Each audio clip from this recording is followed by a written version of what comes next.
Bienvenidos a este nuevo video dedicado a la explicación de temas que corresponden a la asignatura Algoritmos y Estructuras de Datos. Concretamente, este video está dedicado al desarrollo y explicación de los temas de la ficha número 18, cuyo tema principal es el uso de registros en un programa en Python. Es común que en algún momento un programador necesita almacenar valores diversos de tipos diferentes en una misma estructura de datos para describir algún objeto o alguna entidad del dominio del problema o del enunciado del problema. En Python, en principio, esto se podría hacer con tuplas o con listas o arreglos, pero estas soluciones, como vamos a ver de inmediato, tienen un par de inconvenientes. A modo de ejemplo, supongamos que queremos almacenar en una misma variable como A1 los datos que permiten describir a una asignatura o a una materia correspondiente a un plan de estudios de una carrera. Por ejemplo, quiero guardar en la variable A1 un par de datos, para no hacerlo muy largo, de la asignatura Algoritmos y Estructuras de Datos. Y los datos que quiero guardar son un número identificador, un número de orden para esa materia dentro del esquema del plan, y el nombre abreviado de la misma, por ejemplo, AED. El número claramente es un número entero y AED es claramente una cadena de caracteres. Ahí tengo dos datos que pertenecen a la misma entidad del dominio del problema, que es una asignatura, la asignatura Algoritmos y Estructuras de Datos, y esos dos datos que quiero almacenar juntos en la misma variable son de tipos diferentes, un entero y una cadena de caracteres. Y lo mismo quiero hacer con datos de otra asignatura, como podría ser PPR por paradigmas de programación en otra variable, o tecnología de software de base, otra materia en una tercera variable. Se puede en Python agrupar valores de tipos diferentes en una misma variable, en una misma estructura de datos, utilizando para ello una tupla, como ya sabemos, o una lista, una variable de tipo list. De hecho, las tres variables que estoy usando en este momento en el ejemplo son tuplas. A1, A2 y A3, definidas como están definidas, son tres variables de tipo tuple. El problema es que si se usan tuplas para almacenar estos datos de una misma materia, las tuplas son inmutables, y esto significa que los valores que hemos almacenado para describir a una asignatura, cualquiera de ellas, no podrían luego ser modificados en forma individual. Si quisiera cambiar, por ejemplo, el número de orden de la primera asignatura de 1 pasarlo a 7, por ejemplo, tendría que eliminar toda la tupla y en lugar de esa tupla crear otra con los nuevos datos. La imposibilidad de cambiar valores a nivel individual haría que las tuplas fueran inviables en la mayor parte de las situaciones prácticas en que necesitemos hacer esto. Por supuesto, podemos usar variables de tipo list, que son prácticamente lo mismo que las tuplas, pero con la propiedad de ser mutables, es decir, cada valor, cada elemento almacenado en cada uno de los componentes de la lista se puede cambiar luego individualmente sin tener que tirar toda la lista y crear una nueva. Esto en principio resolvería el problema y no habría más nada que discutir, pero nos lleva a un pequeño inconveniente que justamente es un área en la que los registros que vamos a introducir a partir de hoy se pueden utilizar con mucha mayor claridad. Si los datos fueron almacenados, por ejemplo, en lugar de una tupla, fueron almacenados en una lista, o en este ejemplo, incluso en una tupla, cabe ver que el programador luego, para utilizar estos datos, tendrá que recordar cuál es el índice de las casillas en las que almacenó cada uno de estos datos. El número de cada materia está guardado en la casilla 0 de la tupla 1, la 2 o la 3, y el nombre, o nombre abreviado, de cada materia está guardado en la casilla 1 de cada una de las tuplas en particular. Y así, si tuviese más datos, el programador tendría que estar recordando a cada momento cuál es el índice en particular de la casilla en la que cada dato se almacenó. Y luego acceder a esas casillas mediante el nombre de la tupla, el nombre de la variable que apunta a la tupla y el índice encerrado entre corchetes.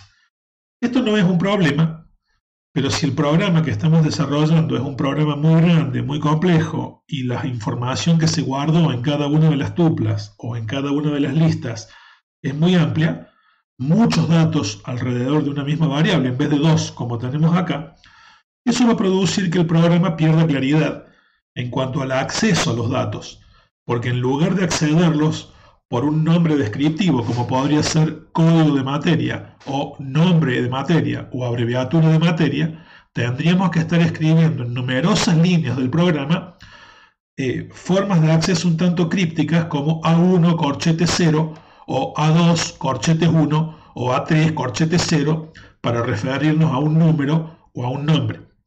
Esto le quita claridad al código fuente cuando la cantidad de datos que se han almacenado en la misma variable es muy amplia, muy grande, muy variada. Por cierto, no es un problema con el que no se pueda trabajar, pero si uno pudiese incorporar esta misma idea de valores, muchos valores a la vez, incluso de tipos distintos, pero con más claridad en el acceso, se lograría un programa con una legibilidad del código fuente más útil que la que en este momento estamos mostrando aquí. Y esa es justamente la idea que está detrás de los registros. Un registro en general es un conjunto mutable de valores que pueden ser de tipos distintos.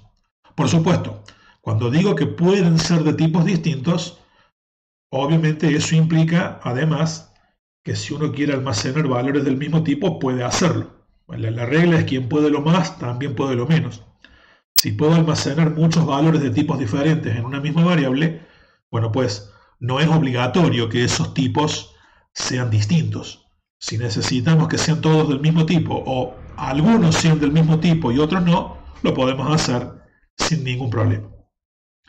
Cada componente de un registro, en lugar de hablar de cada componente como una casilla, como hacemos con los arreglos o las tuplas, diremos que cada componente de un registro, en términos generales, se designa con el nombre de campo o también con el nombre de atributo, dependiendo del contexto en el que el programador esté trabajando. Pero campo o atributo son palabras que muy comúnmente se utilizan para referirse a los distintos elementos que se guardaron dentro de una variable de tipo registro.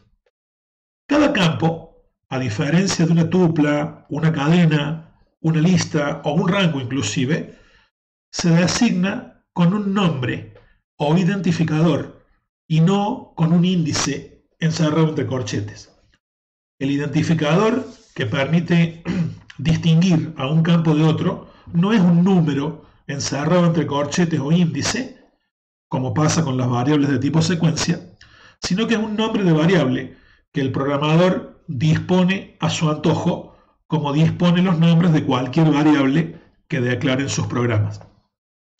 Los registros son útiles, muy útiles, para representar en forma clara a cualquier elemento o entidad u objeto del dominio del problema o enunciado del problema, y cuya descripción pudiera contener muchos datos de tipos diferentes, si es que cabe que sean de tipos diferentes.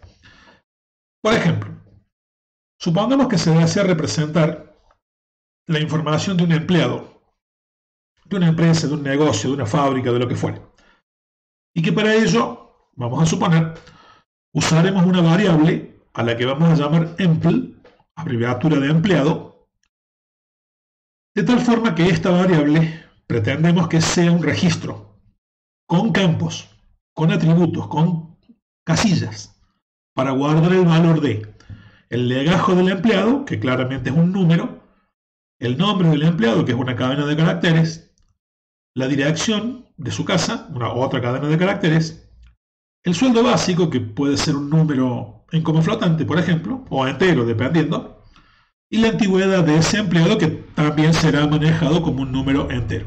Toda esa información, perdón, todos esos datos, el legajo, el nombre, la dirección, el sueldo básico y la antigüedad del empleado, se pretende que sea almacenada dentro de la misma variable, pero pretenderemos que no sea una tupla o una lista para luego vernos obligados a acceder a esos elementos mediante un índice.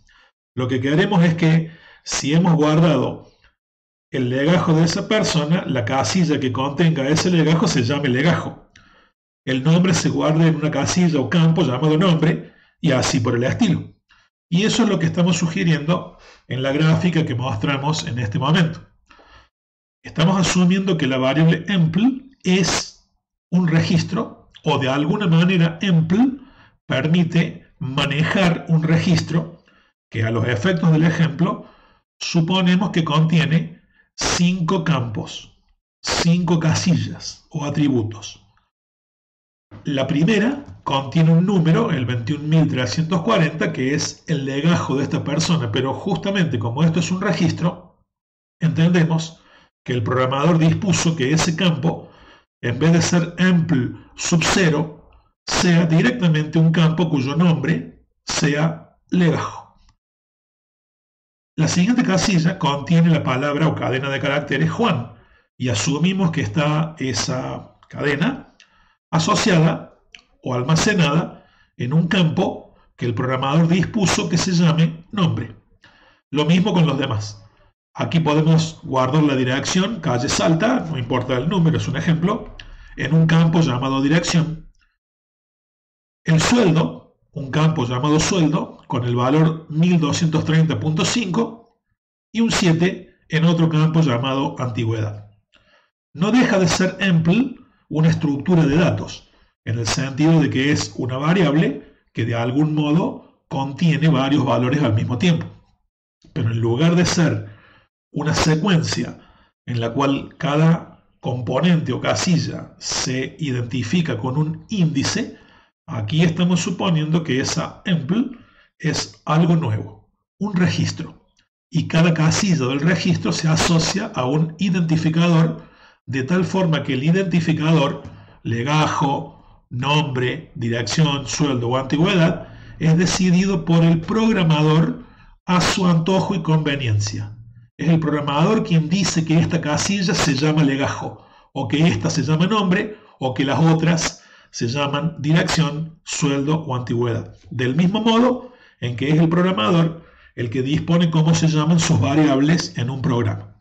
El registro entero se accede y se gestiona a través de la única variable empl. Los elementos que se ven adentro de cada casilla son los datos que el programador decidió almacenar en el registro. Y los nombres de esos campos son los identificadores que en este momento hemos colocado en color azul a la derecha del gráfico y que fueron decididos por el programador. Los 5 campos, como pueden ver acá y como indicamos aquí abajo, son en este caso de tipos diferentes. Tengo 2 enteros, un flotante, 2 cadenas de caracteres, pero insisto, si hubiésemos necesitado que todos estos campos sean incluso del mismo tipo, no habría problema, porque en ese sentido en el registro no es obligatorio que los campos sean de tipos diferentes. Esa es la idea conceptual. ¿Cómo se hace básicamente para introducir una variable que represente un registro en Python? Bueno, aquí hay una novedad. Hay varias formas de definir una variable que representa un registro en Python, pero la novedad es que aquí lo primero va a ser definir no una variable nueva, sino un nuevo tipo de dato, en base al cual luego se definirán las variables que necesito. Tengo que definir, por ejemplo, 4 o 5 variables que representan distintos empleados, pero el Python no sabe qué significa la palabra empleado dentro de este contexto. Lo que vamos a hacer es decirle la variable A, B, C, D o E son de tipo empleado, pero primero tengo que decirle a Python qué es lo que yo entiendo que es un empleado. Y esta manera de describir un nuevo tipo, introducir una nueva palabra que represente un nuevo tipo, en Python se puede hacer recurriendo al uso de la palabra reservada class, en forma similar a lo que estamos mostrando aquí. En principio es muy sencillo y muy directo. Se usa la palabra class y luego de la palabra class, que es reservada del lenguaje, el programador propone una palabra para designar el tipo que está queriendo definir en ese momento. Lo que nosotros queremos hacer en este momento es trabajar con variables que representan empleados de alguna empresa, compañía, fábrica, etc. Pues bien, lo que le estamos diciendo allí a Python, con esa simple declaración de 2 líneas, es que de ahora en adelante la palabra empleado, en el programa en el que esto se está haciendo, pasa a ser un nuevo descriptor para definir nuevas variables.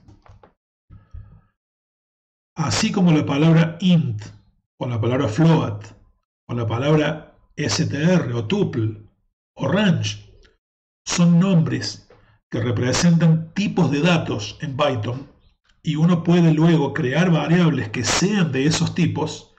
Del mismo modo aquí, la palabra empleado en el programa pasa a convertirse en un nuevo tipo de dato. El programador de ahora en más puede decirle a Python que necesita crear variables de ese tipo y en cada una de esas variables introducir los campos que permitirán describir a un empleado en la forma en que veremos a continuación. Pero debe quedar claro que con esta definición que estamos mostrando acá, no estamos definiendo una variable llamada empleado. Estamos definiendo un nuevo tipo de dato que se incorpora para este programa a los tipos de datos nativos que el lenguaje Python ya provee. La palabra pass que se utiliza a continuación de la línea de apertura de esta definición se indica, como ya sabemos, para indicar que un bloque de acciones o un bloque de contenidos debe quedar vacío. La palabra class con un nombre propuesto por el programador y seguido de 2 puntos, en la línea siguiente podría incluir ciertas definiciones que más adelante veremos conformando un bloque contenido dentro de la definición de class. Pero en este momento estamos mostrando la manera más simple de introducir un tipo de dato con forma de registro que consiste en solo nombrar a ese tipo y dejar vacío su bloque descriptivo. La manera en la que por ahora introduciremos esta cuestión. ¿Cómo sigue esta historia? Una vez que hemos introducido esa definición de la palabra empleado como tipo, insisto, la palabra empleado es un tipo de dato y no una variable. Y ese tipo de dato, así como está, representa un registro vacío. El registro, que como tipo conocemos como empleado, en este momento no tiene ningún campo informado dentro de él. Del mismo modo que cuando hacemos algo como b igual corchetes vacíos, o del mismo modo que cuando hacemos x igual tuple, entre paréntesis, ningún parámetro, estamos creando o bien una lista o bien una tupla vacía, sin ningún casillero. Bueno, el tipo empleado, definido como está, así, cuando una variable se defina, en la forma en que vamos a mostrar ahora, proveerá una estructura de registro vacío y los campos se irán incorporando a continuación, del mismo modo que cuando partimos de una lista vacía, podemos incorporar casillas con los mecanismos que Python provee. En el caso de una lista, utilizando el método append. Y en el caso de los registros, veremos ahora cómo hacer. Cuando el tipo empleado, definiendo el mismo como un registro vacío, como se ve aquí, está ya indicado, se pueden ahora definir variables de este tipo y los campos se agregan por asignación en forma dinámica de manera simple, como indicamos en los ejemplos que se van a ver. Por ejemplo, en este primer bloque, en la primera línea, que es muy importante, estamos indicando la aparición de una variable E1 que estamos definiendo como de tipo empleado.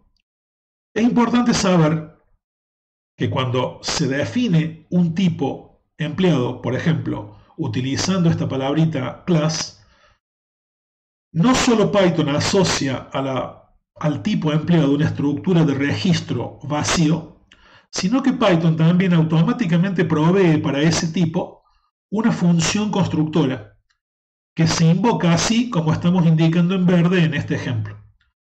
La función constructora tiene el mismo nombre que el tipo y no recibe paréntesis en principio. Más adelante vamos a ver que podemos manipular esa función para que haga algo más que lo que Python dispone de manera automática, pero si dejamos las cosas como hasta ahora las hemos mostrado, esa función empleado sin paréntesis, sin parámetros, perdón, es automáticamente dispuesta por Python para que el programador pueda, cuando él quiera, indicar que una variable tiene que ser de ese tipo. Lo que hace esta función empleado, que no tengo que definirla en ninguna parte, sino que Python nos la provee de manera automática, lo que hace esta función es crear en memoria un registro sin campos, un registro vacío, como si fuera una bolsa que no contiene ningún campo, ningún atributo. Y la dirección de ese registro vacío es retornada por la función para ser asignado en la variable E1. La variable E1, igual que una variable que usamos para manipular un arreglo o una tupla, contiene la dirección del registro creado por la función constructora. Y en este caso, insisto, el registro arranca sin campos, vacío. Del mismo modo que cuando creamos un arreglo vacío, el arreglo arranca sin casillas. Si yo parto de un arreglo vacío y quiero agregarle casillas, lo hago con el método append. Y cada vez que lo invoco, se agrega una casilla y el índice correspondiente a la misma está disponible. Pero si parto de una variable que fue definida en base a un tipo class, lo que tengo es un registro vacío y si quiero a ese registro agregarle campos, tengo que hacerlo directamente por definición individual de cada uno de los campos en la forma en que se ve a continuación en el mismo esquema.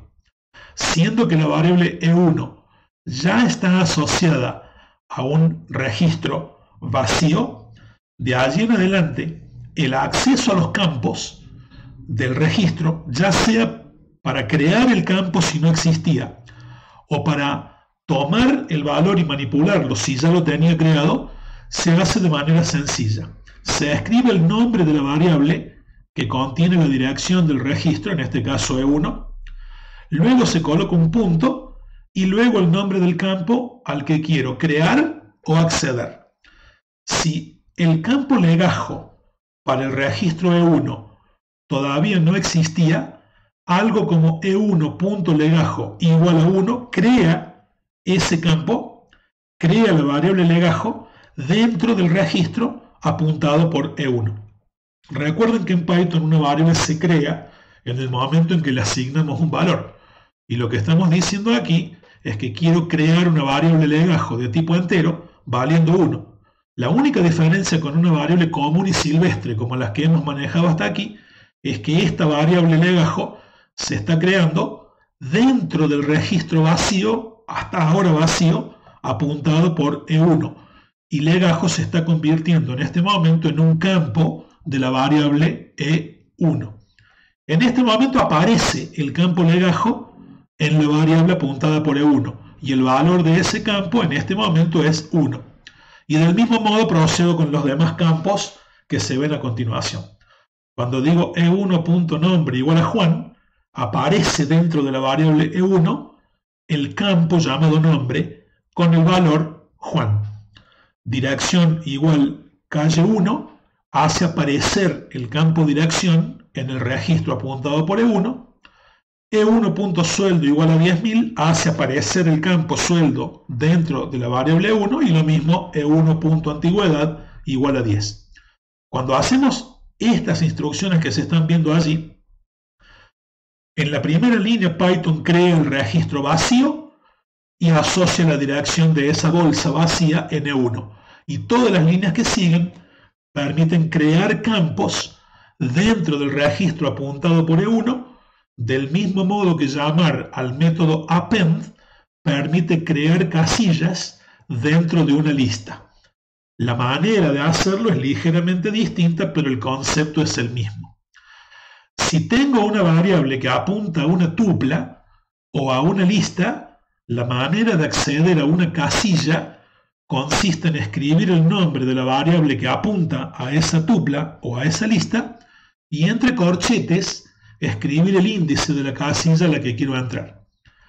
El operador de acceso a las casillas de una tupla, de una lista, de una cadena o de un rango es el par de corchetes con el índice entre ellos.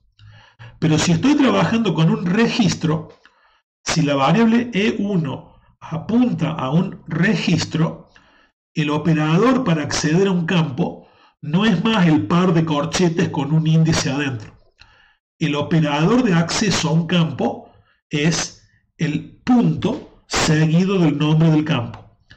Algo como E1.legajo le está diciendo a Python que queremos acceder al campo que se llama legajo, que está incluido dentro del registro apuntado por E1. El punto debería o debe leerse como está incluido dentro, ¿sí? Legajo está incluido dentro del registro apuntado por E1. O al revés, estando en la variable E1, quiero entrar al campo contenido en ella llamado legajo. Eso es lo que permite hacer el simple operador punto. Desde la variable que apunta al registro, acceder al campo individual que me interesa acceder. Y como cada campo tiene un nombre y no un índice, simplemente lo nombro colocando su nombre. Los registros no acceden a sus campos mediante índices, sino mediante directamente el nombre de cada campo. Aquí muestro dos ejemplos más. He creado en el ejemplo de la izquierda una variable llamada E1 de tipo empleado y le pusimos esos campos que se ven a continuación. Pero yo en la empresa podría haber más de un empleado. Entonces aquí estamos creando otra variable asociada a un empleado que llamamos E2. Y haciendo lo mismo que hicimos recién, asignamos en cada uno de los campos que pretendemos para este registro nuevos valores. Aquí estamos diciendo que quiero crear para el registro E2 un campo que también se llama legajo valiendo 2. No debe confundirse el legajo de E2 con el legajo de E1 o el legajo de E3 con el legajo de E2 o de E1. Acá tengo tres variables de tipo empleado, E1, E2 y E3, cada una de las cuales apunta a un lugar de la memoria diferente y en cada uno de esos tres lugares diferentes hay campos que se llaman igual. E1.legajo es el legajo de E1. E2.legajo es el legajo de E2 y E3.legajo es el legajo de E3. Vamos a mostrar una gráfica a continuación que indica este hecho. Las tres instrucciones que acabo de mostrar, los tres bloques de instrucciones que acabo de mostrar permiten crear variables como las que en este momento se ven en el modelo. E1 no es en sí misma un registro. E1 es una variable que contiene la dirección donde está ubicado en memoria este registro, que dentro tiene el campo legajo, el nombre, la dirección, el sueldo y la antigüedad, con los valores que se ven aquí según se asignaron en el modelo de recién. La variable E2 no es un registro y contiene la dirección de un registro que está guardado en memoria. Ese registro apuntado por E2 también tiene un campo llamado legajo, nombre, dirección, sueldo y antigüedad, lo mismo que E3. Pero entiéndase que en memoria en este momento hay tres campos que se llaman legajo. Uno le pertenece a E1, otro le pertenece a E2 y otro le pertenece a E3.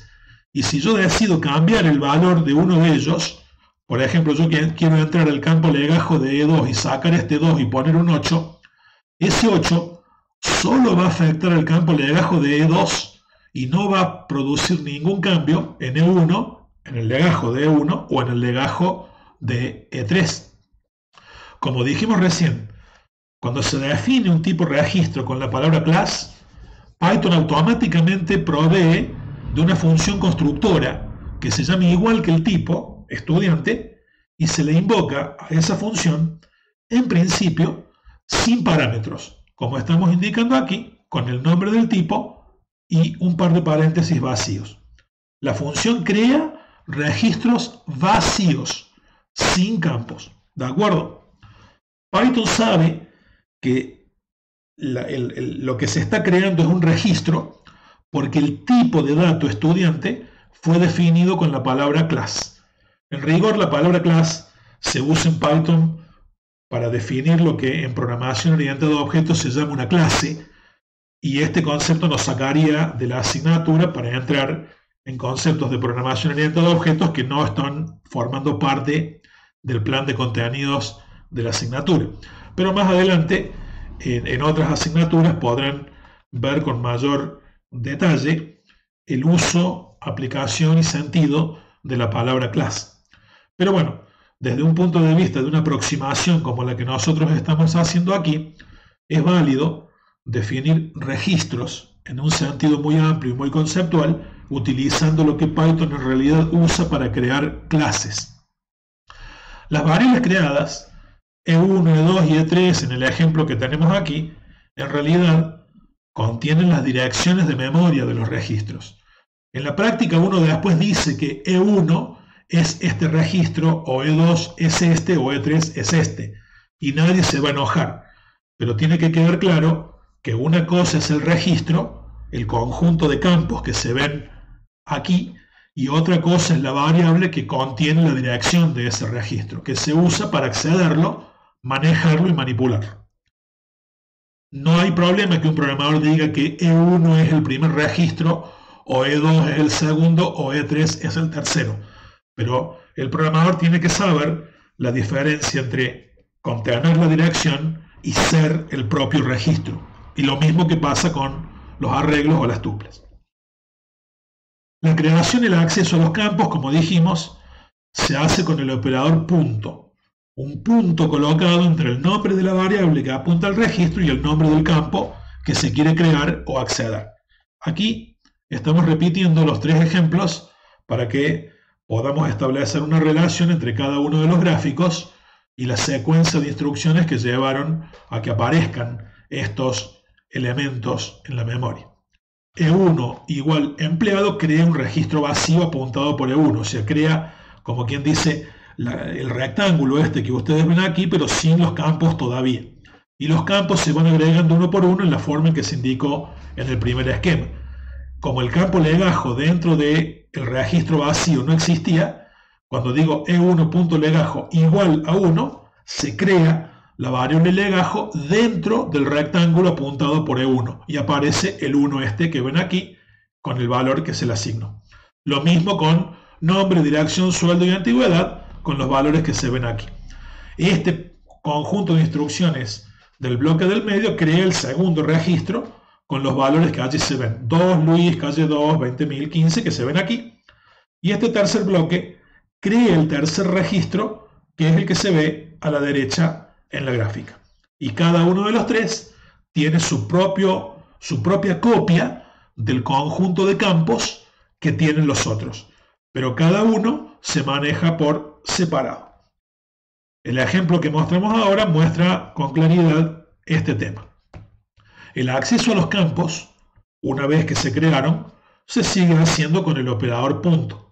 Cuando acá decimos algo como E1.legajo igual a 4, ¿qué estamos queriendo decir? Quiero entrar al registro apuntado por E1 y como dijimos, punto legajo, quiero entrar al campo legajo del registro apuntado por E1. Hasta ahora eso valía 1, pero como vemos, si aquí estamos diciendo en ese campo quiero almacenar un 4, significa en el legajo del registro apuntado por E1, saque el 1 que valía ese campo y pongo un 4 en su lugar.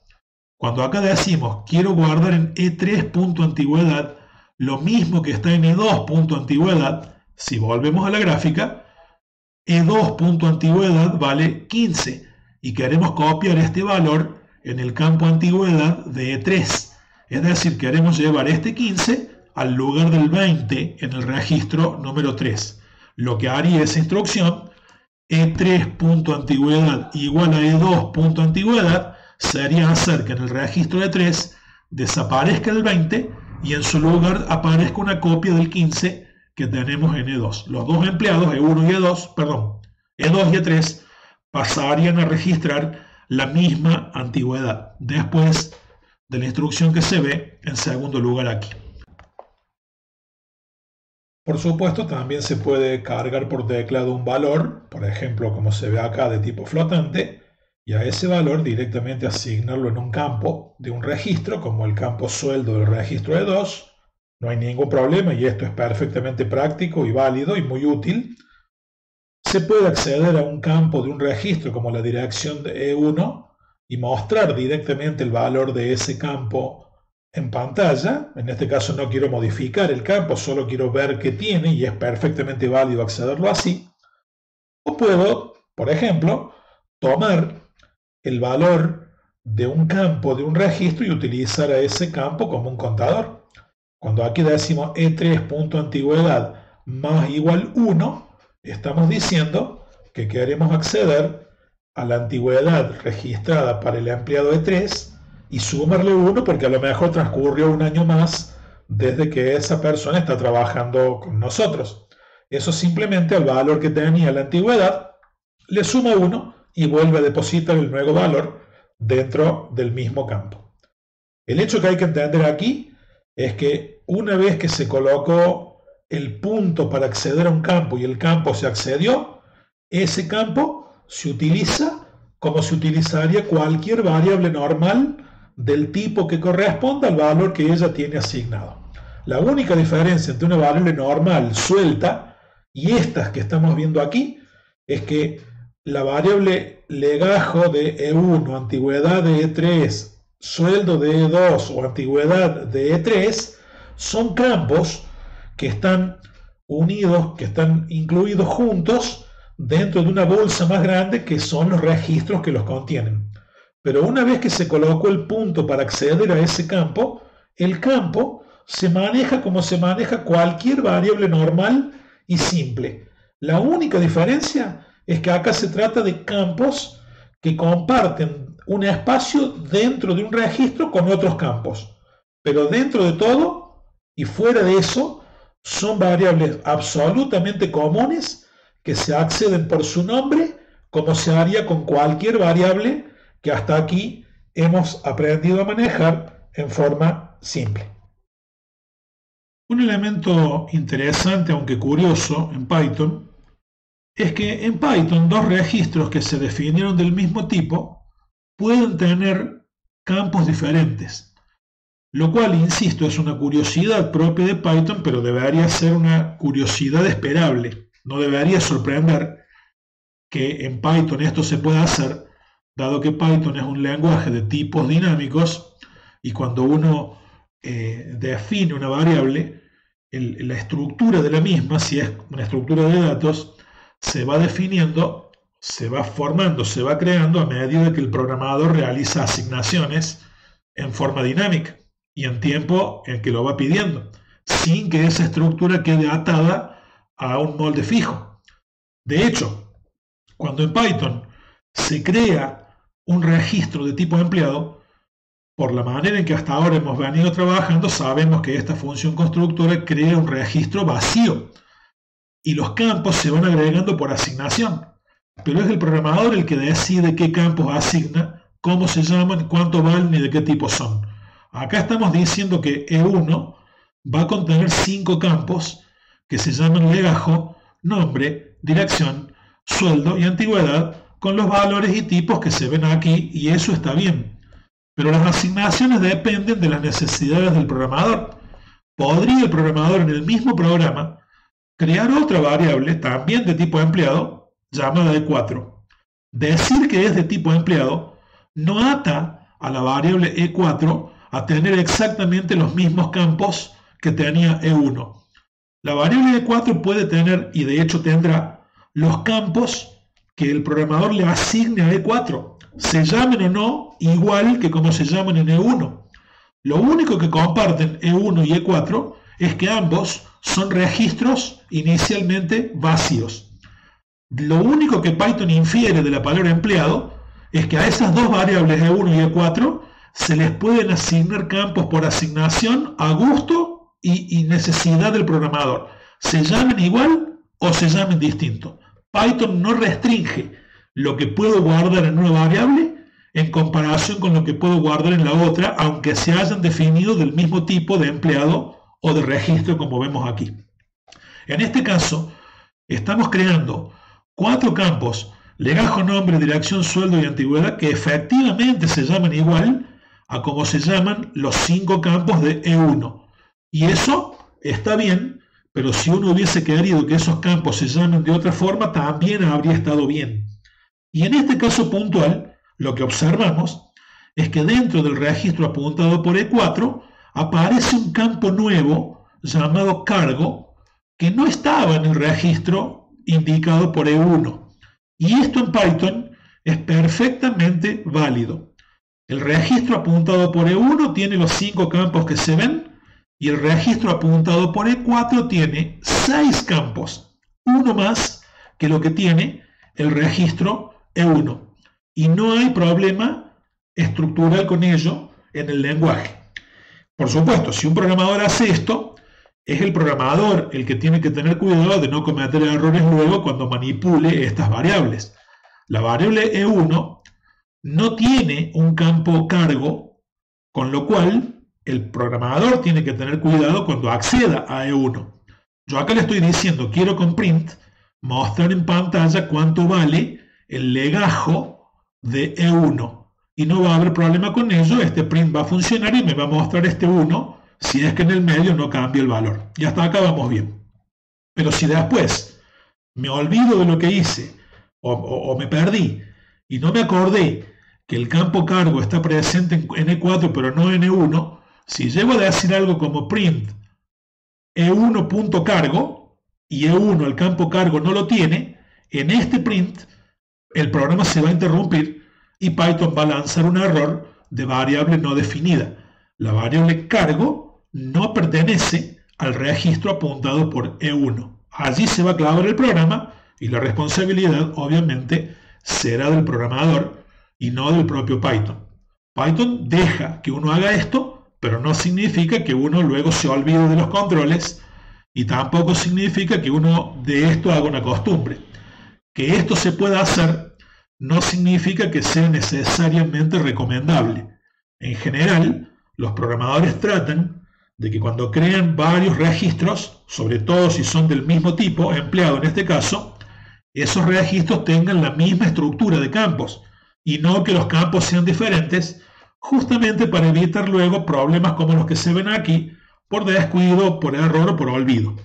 Eso es un detalle que queda en el control y en la responsabilidad del programador. Lo que vamos a hacer antes de dar por terminada esta primera explicación es ir ahora a PyCharm a mostrar algunos ejemplos ejecutables de lo que estamos haciendo aquí.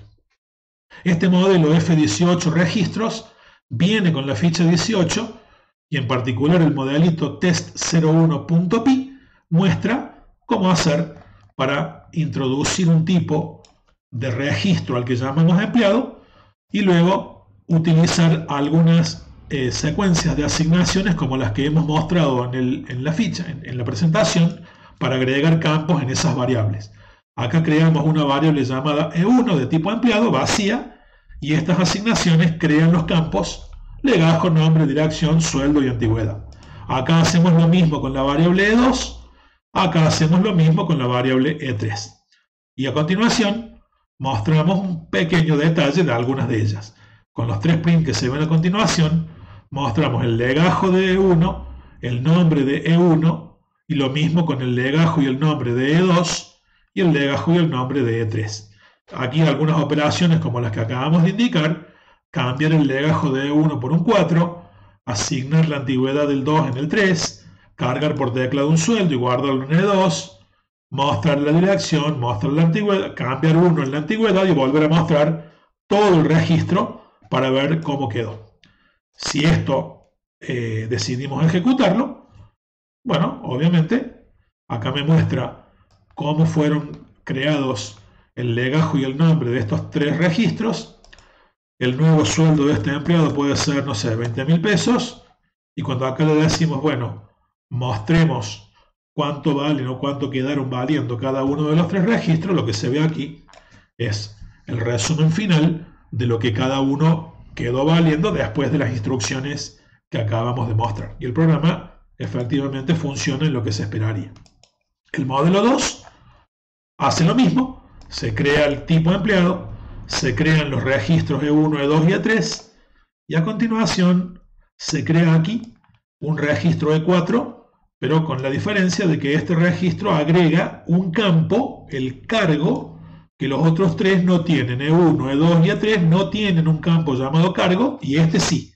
El cargo, en este caso el registro E4, se lo asignó con la cadena descriptiva gerente.